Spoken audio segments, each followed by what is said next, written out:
Okay, let's do this. Am I online? Okay, sorry. Wrong button.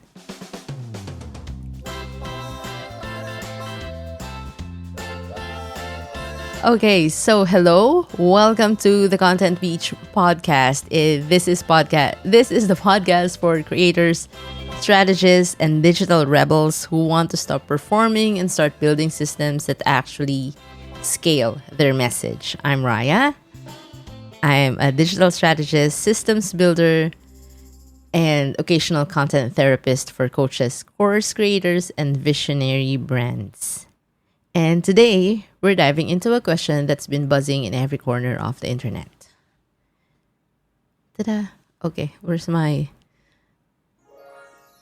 Is this it? Okay, so sorry, I don't have the correct sound effect, but can we really escape AI or should we even try? Okay, that's a big question. So, you know what happened with ChatGPT before when it was just launched? And then Apple promised something really big with Apple Intelligence and Siri. And nope, nope. It's all okay. It's something that you can control. I think the usage and how you use Apple Intelligence, it's not so much useful at this point. And then there's also so aside from ChatGPT, all the other AI things, but then here comes Gemini and the Samsung AI. Because recently I renewed my plan and I got the Samsung phone just so I can have, the best of both worlds, iPhone and Samsung. And then here comes the AI thing. It's so enticing to use AI. And it's so, all these promises of how it can help you be more productive or how it can help you do this and that. And you can even chat, like literally voice chat with Gemini. And I was like, oh my gosh. So one day these AIs will clone me. But that's beside the point. this Let's just focus. I'm just saying this out loud, but it's actually crazy what it can do. So today we're just going to focus on the content, the AI usage for content. All right. So before you roll your eyes and say another AI hot take, and hopefully this isn't that. So we're not doing panic. We're not doing hype. I hope. So we're going deep into what actually matters, especially for people like us who are creating, building, and monetizing in real time. So, number one is the fear versus the opportunity. So, let's name what's happening right now. Every platform, every tool, every webinar is screaming AI will replace jobs or something like learn ChatGPT or be left behind. Steal my 100 ChatGPT prompts and launch your business in one day. Or something like 10x your business with automation. Or clone this, clone that. So it's exhausting. And let's be honest, sometimes it's not helpful. I don't know if you have massive library of ChatGPT drafts, because it's so easy to quote unquote create content based on what your friend ChatGPT gives you, because it's easy. And then I paste it into a document and I don't return to it anymore to actually do something about it. So it's all in drafts. So here's the truth. So AI isn't coming for your job, your industry, your voice, but it's coming for your genericness. And truth be told, if you don't configure your AI or your ChatGPT to be your voice, it's going to sound generic. So let me say that again so it lands nicely. So AI is not coming for us. Say it with me, with conviction. It's coming for your repetitive, mediocre, non-differentiated output. So if you all, if oh, sorry, if all you're offering is recycled Pinterest advice or filler captions and Canva carousels with no point of view, yeah. So AI can do that faster and cheaper. But what if your offering is depth, perspective, frameworks, voice, and systems? You're still very much needed. So, here's the deeper problem. We're not just scared of AI replacing us, but we're scared that we won't keep up. And I've been through several projects like that when they expect faster output without actually thinking because they've gotten used to AI and AI can just do it real quick. And of course, you wouldn't be able to keep up because you have to use your human discernment or your human mind or brain to process things that AI doesn't have. So maybe in some ways AI has an advantage because it's not emotional. It doesn't factor in any other things aside from the logic that you give to it, but it factors in the previous conversations that you used. So, what's my point? Okay, so I lost my point. Okay, so, but my point is you have to have depth and, your voice, your authentic voice. I hope that that connects to the last thing. My mind wandered so fast away from my last thought. So okay, moving on. This is a live recording because again, I can't process other kinds of recording. Okay, so again, moving on. So oh my gosh, I lost my outline and I don't know where to resume. Okay, so again, we're not scared of AI replacing us. We're scared that we won't keep up. Yeah. Okay, I can't stop this live. Let's just leave this here for the sake of it and because it's fun. Okay, so we're also scared that we will lose relevance because we didn't jump on the latest prompt trend fast enough. And whenever I see those ads on Instagram saying that steal my framework ChatGPT things, sometimes I really want to buy it and I just want to see. But it's going to be a waste of money. But maybe soon I can just experiment just so I can create content based on that. Anyway, so those fears, it's going to lead to burnout really fast. And we start over posting, we hoard tools, we sign up for every AI webinar or buy every ads about AI thinking that it will be the one that saves us time. But the truth is, most people don't need more tools. They need more clarity. And they need to stop and ask, what am I actually building here? What do I want my content to do? Where do I create best? And where can AI help me focus? AI or the name of your ChatGPT. Because if you're building a business around you, your strategy, your transformation, your values, your knowledge, AI is not the villain. It's just the assistant. And it's a really smart assistant, but sometimes slightly chaotic intern. Because if you've used ChatGPT, and I've done this once when we had really, really long conversation. It's about the beach, by the way. It's not actually anything intellectual.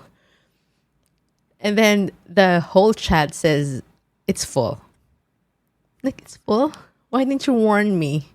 I wouldn't have discussed the beach and every other, things if I knew that it was going to be full. So, but it was full. So you really can't replicate that conversation anymore. You can't copy and paste. It's really long. It's really long conversation. So yes, it is chaotic sometimes. Okay. All right, moving on. So I keep going off my outline and now I can't remember where to where to resume. Okay, so again, I use Chat GPT or AI for content repurposing, like turning a podcast or the original voice into a blog post or draft for repurposing original voice. Okay, so I also use it for writing first pass drafts when I'm blocked. And it's really helpful like that. So it gives you idea. So you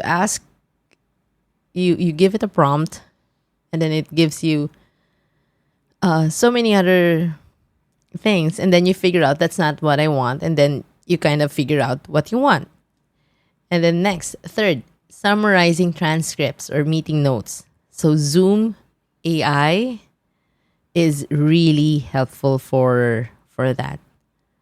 And number four, I also use it for brainstorming formats and also brainstorming my content for this podcast. And I also use it for yesterday I was so blocked into this overwhelming ideas of content calendar for a client's launch. And I really love this project. But I was stuck for several days. I have all the drafts of a content calendar that I want to happen. So what I did was I copied everything that I have and then I pasted into ChatGPT to create a schedule based on what I have. And of course, it streamlined everything, but it's really helpful. It's really helpful like that. But what I don't use it for is writing content that I haven't thought through. So, for example, if I say that, okay, write me a podcast outline and then I review it and it doesn't resonate. Like, I don't have anything original to share. I don't know anything about that podcast topic. So, it's a no for me. Okay. And I also don't use it for touching client voice, values, or positioning because each client is unique. They all have different expertise, their own voice, where people follow them for, what people follow them for their authority. And I'm not going to use ChatGPT to pretend that it was them who actually said that because that wouldn't give justice to the voice that they created for years, that they refined over the years. Okay, next would be I don't use it for replacing my strategy because most of the time I'm the one, no, not most of the time, so I'm the one who's client facing and I'm the human, and aside from the logic of what you give ChatGPT, there are so many other things to consider. ChatGPT doesn't know any other parts of your business. And unless you actually thoroughly train your ChatGPT to be that extensive extension of your company, of your business, it's not going to replace actual strategy.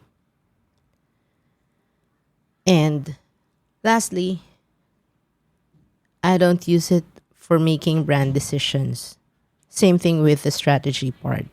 Because, when you factor in so many other things about your business, it's not going to be fair to just depend on what ChatGPT will tell you. It can guide you, of course, but it's not going to be just that.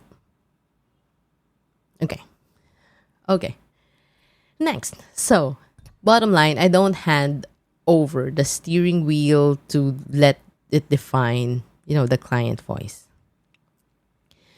I use it sometimes, most of the time, to navigate the messy middle, to organize these things. Because, when you're thinking and strategizing and everything's just all over the place, I actually have three monitors right now, only because I need to separate, the I need to compartmentalize where my mind is going. So it's just, it's like that. It's the AI version of that. So if you are outsourcing the thinking to AI, you're setting yourself up to disappear. But if you're using it to create capacity so you can think better, write better, and serve deeper, you're going to thrive. Okay, I'm getting tired here. Oh my gosh, I'm 16 minutes in. Okay. Little rest here. Okay. I'm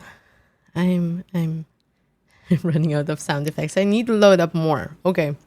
But so here, what clients actually want and why AI can't deliver it alone. In this part is we will shift to the client side for a second, especially if you're offering content strategy or any kind of consulting. So clients don't just want more content. At least my clients don't just want more content. So they want confidence in their brand, the clarity in their message. They want systems that don't break when they go viral, or maybe they don't really care about going viral because they already have the authority. So viral can sometimes mean just temporary boost. I've had a client once before that all her videos were just zero or very very low views, and then suddenly she hit the jackpot on YouTube, and it went viral for 1.4 million followers. It gave her sudden overnight 3,000 new followers, but she can't sustain it. So you need something that you can sustain. It's not just going viral, because after that, if they don't have anything that actually interests them, if you don't have any more content that actually interests them, it's going to be a one-time watch. One-time watch time. Is that the correct term? Okay, so next. So most of the clients, they want leads that convert, or they want this special connection with your audience. And they want content that sounds like them. And they want the content to not sound like ChatGPT. And guess what? Of course, AI can't deliver that. It can help, it can support, but it doesn't replace the human instinct of knowing what lands. And that is our edge. Your taste, your discernment, your lived experience, and your positioning. So those are your premium skills. So the next time you wonder if AI is making your offer irrelevant, ask yourself, is my value based on execution or insight? Am I a task doer or a results driver? So the second one always wins. So, I'm tired. Okay, so this is the very extroverted thing of me to do. But anyway, so going back to the big question, can we escape AI? Where's my sound effect here? Oh, no. Wrong. Can we escape AI? No. The answer is no, but here's the more powerful truth. You don't need to escape it. Say it with me, with conviction. You don't need to escape it. Okay, AI is not going to eat us anytime soon. You just need to outhuman it until such point that we can outhuman it. Because if you are following Mo Godat, I think that's how you pronounce his name, and he is really about AI. So Those people who'll rise in this next season of online business aren't the loudest or the fastest. They're the one who use the tools without losing their tone. So they build workflows, but they still write with soul. With soul. They use AI, but they don't become it. And honestly, if you're here listening to this, you're already that kind of creator or a coach. You care about the message, you care about the experience, you care about delivering real value, not just output. So let AI take the first pass, let it organize your thoughts, but don't ever let it replace the essence of your work. So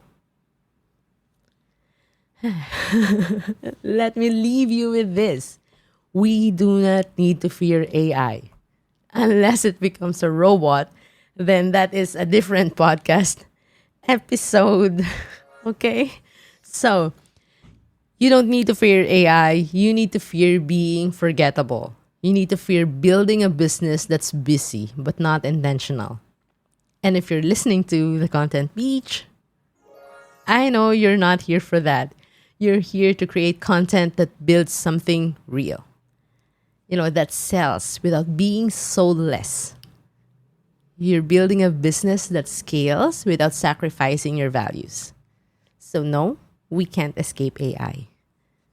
But we can design a business that uses it wisely without letting it use us. And I'm Raya, and I'll catch you next time on the Content Beach, where systems are smart, the content hits different, and the message always comes with a little salt. Visit www.wethrivebydesign.com. Bye.